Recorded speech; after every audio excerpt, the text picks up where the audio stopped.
Há no mundo aproximadamente 8 bilhões de habitantes. Estamos espalhados em 195 países com culturas, línguas e hábitos diferentes. Porém, uma singularidade nos une, e ela se chama Jesus Cristo. Venha fazer parte da Nação Convergente. Fala, Nação Convergente! Que prazer, estamos aqui reunidos em mais uma terça-feira. Eu sou Rafael Maia e quero já pedir a você que se inscreva no nosso canal, deixe o seu like, compartilhe esse vídeo com seus amigos da faculdade, do colégio, da sua igreja. E também vá lá no nosso Instagram, no @Nação Convergente, e siga a gente.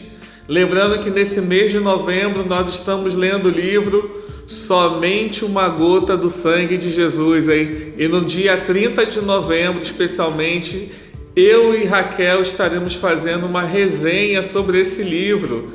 Então não esqueça, bote aí na sua agenda 30 de novembro, resenha do livro Somente uma Gota do Sangue de Jesus. Vamos lá para a nossa palavra de hoje? A nossa palavra de hoje tem como tema perdidos. Mas perdidos, Rafael, como assim? Da onde que veio? Então eu quero te convidar a pegar sua Bíblia, o seu celular, abrir aí o teu aplicativo e vamos junto comigo em Lucas 15, que ele começa assim, nos versículos 1 e 2. Aproximavam-se de Jesus todos os publicanos e pecadores para o ouvir, e murmuravam os fariseus, os escribas, dizendo: este recebe pecadores e come com eles.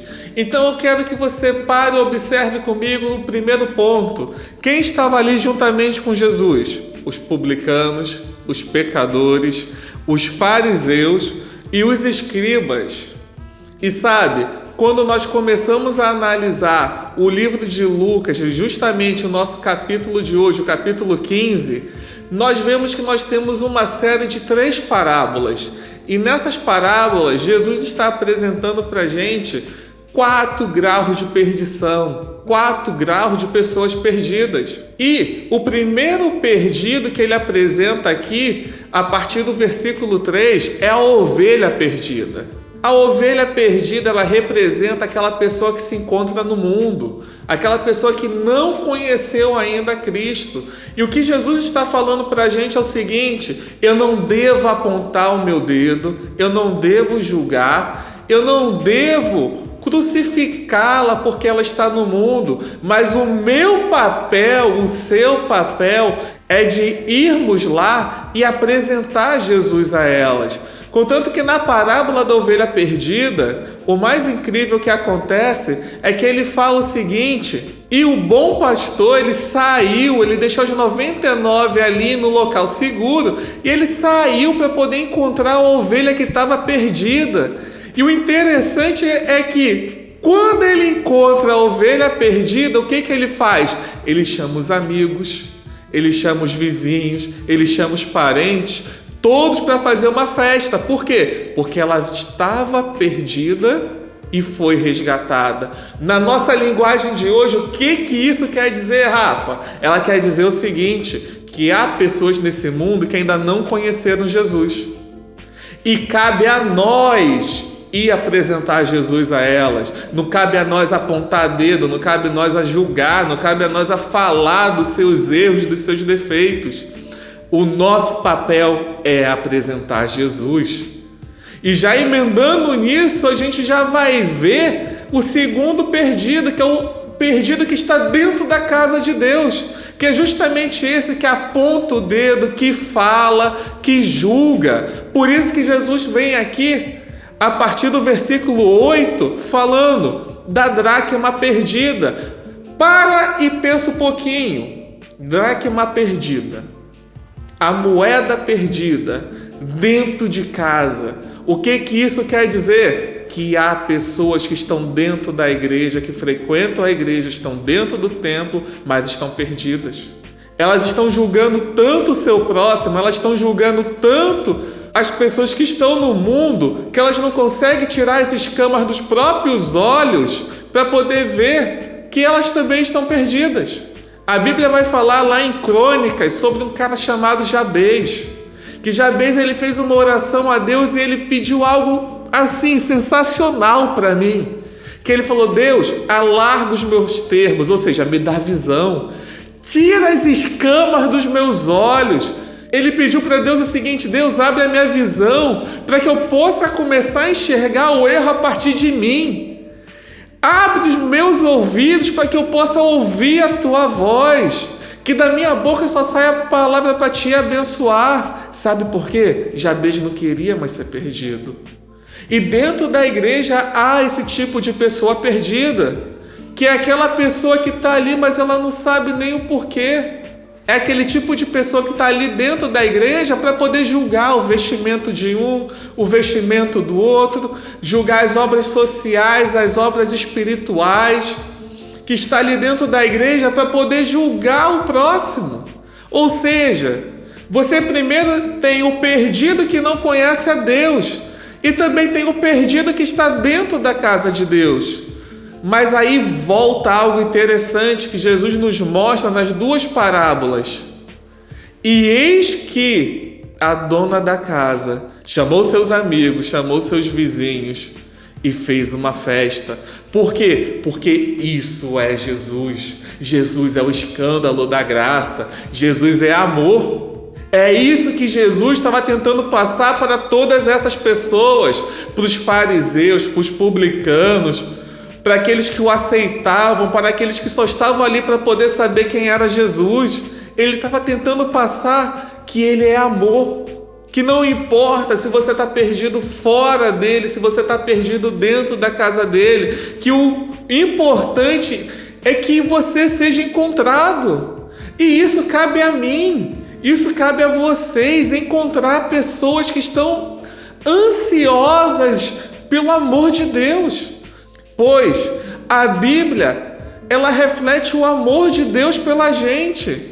E quando nós vemos o porquê que Jesus foi enviado, nós temos que lembrar de João 3,16, que Deus amou o mundo de tal maneira a ponto de dar o seu Filho unigênito para morrer por todo aquele que nele crê, para que não pereça, mas tenha vida eterna. O que Deus quer da gente é amor, amor um pelos outros. Não quer o nosso julgamento pelas pessoas. Deus não quer que a gente aponte dedos. Deus quer que a gente tenha amor. E o terceiro perdido que nós vamos ter é aquele que mata o Pai. É aquele que conhece o Pai, está na casa do Pai, mas ele decide o seguinte: Pai, eu não quero viver contigo.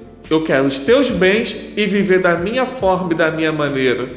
Esse é o filho pródigo. Por quê? É aquela pessoa que está dentro da casa de Deus e ele está ali: Deus me abençoa, Deus me abençoa, Deus me guarda, Deus me cura, Deus abre uma porta de emprego para mim.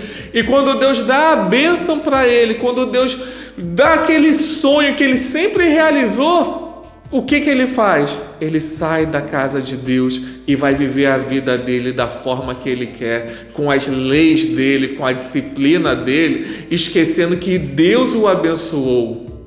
E foi justamente isso que aconteceu com o filho pródigo. Ele renunciou a Deus. Ele falou: Deus, Pai, me dá os teus bens para que eu possa ir curtir a minha vida. Então esse é o terceiro perdido que a gente vai conhecer. É aquele que quer as bênçãos do Pai, mas quer usufruir da forma que ele bem entende. Ele quer usar as bênçãos de Deus da forma que lhe agrade, sem respeitar as normas. Se quiser beber, eu bebo. Se quiser fumar, eu fumo. Por que esperar eu me casar para ter uma relação? Porque eu não posso dormir com 2, 3, 4, 5 pessoas, quantas eu quiser, quantas eu conhecer? Por que eu não posso viver a minha vida da maneira que eu quero? O dinheiro é meu, quem trabalhou foi eu. Mas deixa eu te falar, se você recebe alguma coisa, se você tem algo, é pela misericórdia, pela graça de Deus. E aí, nós vamos entrar no quarto perdido, que é o irmão do filho pródigo, que ele está ali trabalhando para o pai, vivendo na casa do pai, mas tudo que ele quer é receber o prêmio final. Ele não está ali por amor ao pai, ele está ali perdido, porque tu olha a situação do irmão do filho pródigo. Quando o irmão voltou e se arrependeu e o pai lhe deu uma festa, Porque Jesus festeja quando uma alma se converte, Jesus festeja quando a gente se arrepende. E aí o irmão virou: pai, por que você está fazendo uma festa para o meu irmão e para mim nada? E quantos assim nós temos dentro das igrejas, que só sabem apontar os dedos e fala: porque para fulano tem isso, para ciclano tem aquilo, mas para mim nunca tem nada. É porque ele não entendeu que tudo que é do Pai é dele, ele está perdido. Ele está vivendo uma religiosidade. A religiosidade é a pior de todas as perdições. A religiosidade nos faz lembrar muito de Lucas 18, dali do fariseu e do publicano. Quando o fariseu ele chega ali no templo e começa a orar: Senhor, eu sou o melhor, eu jejuo, eu oro, eu dou meu dízimo, eu dou a minha oferta, eu faço tudo do bom e do melhor, eu tenho tempo para ti. Mas olha esse fariseu, ladrão, pecador. Ei, esse é o pior tipo de perdido que tem, porque ele faz as coisas não de coração aberto, ele faz as coisas com interesse de um dia ter os bens do Pai. Ele faz a vontade do Pai sem agradar o Pai. Ele faz a vontade do Pai como fosse uma moeda de troca. Esse é o pior tipo de perdido que existe, porque não há sinceridade. Mas sabe, um dia Jesus morreu numa cruz por todos esses 4 tipos de perdidos. E eu e você nos encaixamos nele. E a gente tem que lembrar o seguinte, que para poder quebrar essa maldição da perdição nas nossas vidas, nós temos que lembrar primeiro que Deus me amou. Deus te ama, Ele nos ama. Existe algo chamado amor. E sem o amor de Deus, nós não o amaríamos. Se nós amamos a Deus, é porque Ele nos amou primeiro. E aí, quando eu entendo esse amor, quando esse amor começa a fluir em mim, Romanos 3,26 vai falar o seguinte, que eu tenho que reconhecer que eu sou pecador. Quando o amor de Deus começa a penetrar em mim, eu entendo que eu sou pecador e que eu não sou merecedor desse amor. Mas mesmo assim, Cristo morreu por mim numa cruz. E a nossa vida começa a mudar no momento que eu vou lá em João 1,12, e que ele fala assim, que é necessário que a gente aceite a Jesus. Então, quando eu aceito a Jesus como o único e verdadeiro Salvador da minha vida, aquele espírito de perdição, de religiosidade, de abandono, de quem não conhecia Deus, de quem estava perdido dentro da casa de Deus, de quem matou Deus, ele sai de dentro de mim. E aí eu começo a ser limpo, eu começo a ser revigorado, a minha alma começa a resplandecer e finalmente eu me sinto o quê? Salvo. Então, a gente tem que entender esses 5 pontos. Que eu sou pecador, mas Deus me ama, a ponto de morrer numa cruz por mim, me perdoar dos meus pecados e me tornar uma pessoa salva. Olha que sensacional! Eu era perdido, mas Ele me salvou. E foi isso que Jesus quis passar para essas pessoas. Só que muitos deles ali não entenderam do que Ele estava falando. Mas hoje nós conseguimos entender isso. Que sem a graça, sem o escândalo da graça, que sem o amor de Jesus nós não somos nada. E aí 1 João 3,16 vai falar que assim como eu vos amei, ame também vocês ao seu próximo, dê a sua vida por eles. O que Jesus está falando? Ame uns aos outros. Pare com essa cultura de julgar uns aos outros. Pare com essa cultura de julgar o que seu irmão fez. Pare com essa cultura de te julgar aquilo que não te agradou. Pare de apontar o dedo para o erro dos outros, porque aquilo que é decretado no céu não pode ser eliminado na terra. Aquilo que foi declarado no céu, ele vai ser realizado na terra. Então declare o amor de Deus, porque ele foi declarado no céu. Pregue sem ter que abrir a sua boca.